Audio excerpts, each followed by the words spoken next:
Sure.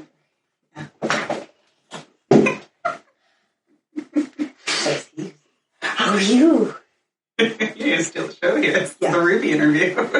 So we just start. So I'm here with Noelle Drimmie, an artist in Flin Flon, Manitoba, and also with Ruby, who is also one of her creations.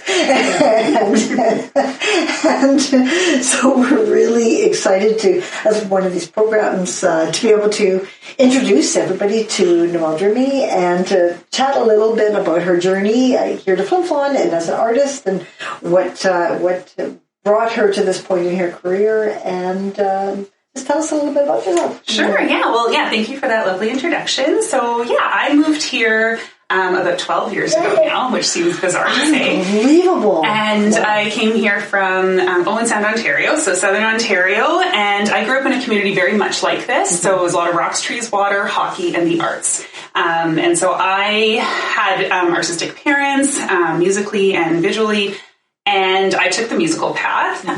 So I did piano, and I was a award-winning recorder player. Really? Yeah, little known fact. But yeah, so I did that for a long time, and then once I graduated high school, I went to the University of Guelph and I studied child development, and there really wasn't a lot of time for music or the arts in my life. I did do like a random German play, like I took German. And they did, a series of plays, some in English and some in German. So I decided to try that. I had 3 lines, one word each. So I thought that was pretty interesting. But really, really the arts weren't as big a staple in my life as I would have liked. But I did my degree and I got into teaching and childcare, where I did get to sing a lot. And I got to incorporate the arts that way through teaching. Oh, sorry. But yeah, and then I wasn't getting hired as a teacher. There was a huge pendulum swing in terms of the hiring process in Ontario. So even though I was sort of overqualified, I just wasn't getting interviews. I pretended that I could speak French so that I could get an interview with some boards, and it was really frustrating. And I just wasn't sort of living the life I had envisioned as a teacher. So I got a call from the principal here, and they're like, we have a job opening, and I interviewed for it over the phone. And they, in the interview, talked about how vibrant the arts were here. And I kind of thought it was a put on, to be honest. I was like, I don't even know if this is a real place. I had to Google it. And but they talked about choir, and they talked about, musicals and things like that. And I just thought, well, if it doesn't work out, it's a year of my life. It's fine. Yes.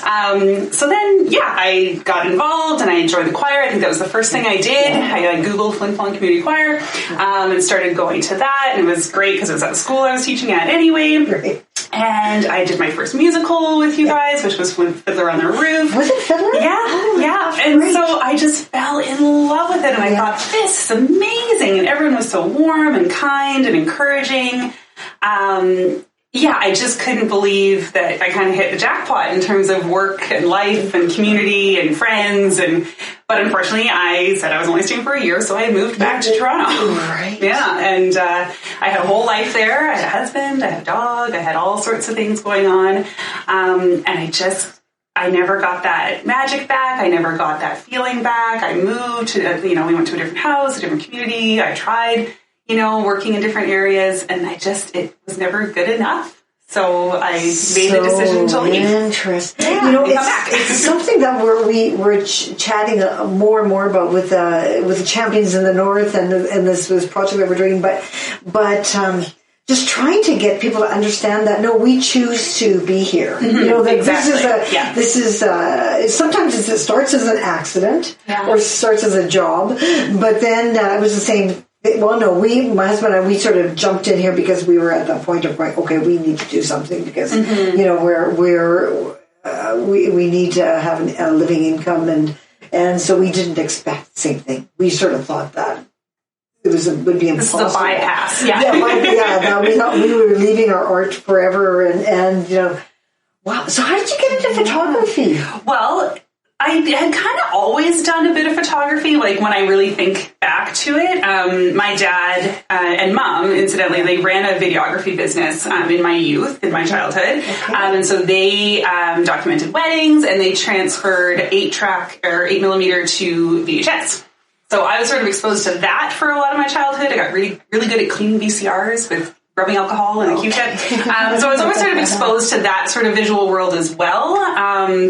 And so I was given a camera when I was about 8, and it was a 110mm film camera, little Fuji camera, and I took it to school, and I took photos of my friends and you know, playing on the playground and just sort of documenting like my day-to-day goings on, and we would get it developed, and I thought that was just the coolest thing ever to see, like, oh my God, there's my friends and there's me and this is what we did and I can tell you all about it. And so then I just kind of upgraded, and so I was able to like save money. I incidentally dated a guy in high school whose family ran a camera shop, and I got hired to do framing. So I kind of got exposed to like digital touch-up and, you know, create like finding the right mat and the right frame for the right photo and doing that kind of thing when I was in high school. So that was kind of neat. And then my siblings were growing up so quickly, and I'm the oldest of 4. And even though my dad videotaped a lot of stuff, we didn't have a lot of photos of like me and my childhood. So I sort of made it my mission to document my siblings as much as I could. So like their soccer games and their recitals and their just day-to-day playing and, you know, experimenting with like, oh, go stand over there or go do this and go do this. And they were very good subjects most of the time. You know, or I would even just like, you know, and I know that they'll think that's weird, but I would photograph them when they were sleeping because they would like fall asleep in the most hilarious places or upside down or the, you know, and I just thought like, oh wow, like I'll maybe remember this, but I might not. So and so that was on a film camera as well. And then I did a lot of traveling. I went to Europe. I did my teacher's degree in Australia. So I just, you know, had to have a camera for all of that stuff, you know. And, sort of made it my mission to document as much as I could and to kind of work on composition and, you know, getting to know lighting better and, you know, understanding my camera more because, you know, most cameras just have an auto mode and you just go with it and you go, why didn't that turn out? So I went through that phase, but then I wanted to do better. I wanted to know more. I wanted to get better. And so my friend in Toronto, he was an aspiring photographer and he was selling his DSLR, like his Nikon, and for like a pretty decent price. And I didn't have a ton of, you know, flexible income at the time, but I was like, you know what, this is a great deal. He'll help me. He'll show me how to use this camera. And I loved what he did with it. And so I got to learn that way. So he was a bit of a mentor for me. And then I moved here and I kind of got to take that and just explore Flin Flon with my camera with no expectation or anything like that. And then I think in 2014, so about 2 years after sort of resettling here, I actually got a little show at the back of the community hall. And you had asked like, oh, do you want to show some of your stuff? And it forced me to like pick stuff out that I liked and print it and mat it and kind of give it a bit of a voice and a bit of life and, you know. And so that gave me like a huge boost of confidence. And then I started taking photos of like the Johnny shows and getting really into like live performer photography and sort of telling that story and really watching for details and the action and, you know, and then once Blueberry Jam came, like documenting those kinds of things. So anytime there was an event, I always felt like, oh, I really want to capture this and remember this and then share it too. Right? Because, you know, all too often, like a lot of us have phones, but sometimes we just can't get what we want with that, you know, or we can't, you know, we can't zoom in as far as we want, or we can't, or even get the time to do it at that particular moment. Or if it's darker, if it's at night, like your shutter speed on your phone isn't that great. Like it's going to be blurry or it's going to be grainy. It's not going to work out the way you want. So, I know. So I decided that I was going to work on that. Right? And then, and then once Norva opened up, I became more involved with them, and they were very supportive. The Northern Visual Arts Center. And I was able to sell my prints there. So I've done lots of different, you know, I've experimented with printing Christmas cards and postcards and different sizes of prints and things that sort of represent Flin Flon, sort of a more tourist aspect. And then lately, I've sort of like pivoted a bit more. And as you said, like I created Ruby here. Yeah. But I also like I've got, technically 3 children, and I have 2 living and 1 not living. Yeah. And so when my first child, Daisy, was born, we spent a lot of time in the neonatal intensive care unit. And I would bring my camera often and sort of document things there, because again, it was so like, powerful. I will have a blurry memory of this, but I want to make sure I capture this properly. And so, I've actually shared a lot of those photographs with the Canadian Premature Babies Foundation, and they've used those through their social media campaigns as well. So I've been happy to partner with them. And then, my pregnancy in 2021 was with Elliot, and Elliot only made it to 25 weeks. And we had lots of, it was a very long and complicated story, but I made sure again that I'm like, I need to document this in a way that it's not just a memory. It's not just something that, I took a selfie of or this. I need to properly do this. Right. So I took my own maternity photos, kind of knowing that he wasn't going to survive. So that was hard, but like, I felt like I had to do it. Mm-hmm. So that was sort of, just the 2 of us with a timer and a camera and a tripod, and we made that happen. And then there was like his birth photos, because I'm like, he deserves as many photos as he can, even though he's not alive, right? Yes. So like all my other children did. So so we made sure to document that. And then, so my latest project has kind of been trying to document sort of family life and the parenting journey of parenting him along with parenting my living children, because he's part of us, even though he's not there. Yeah, and documenting for giving us that,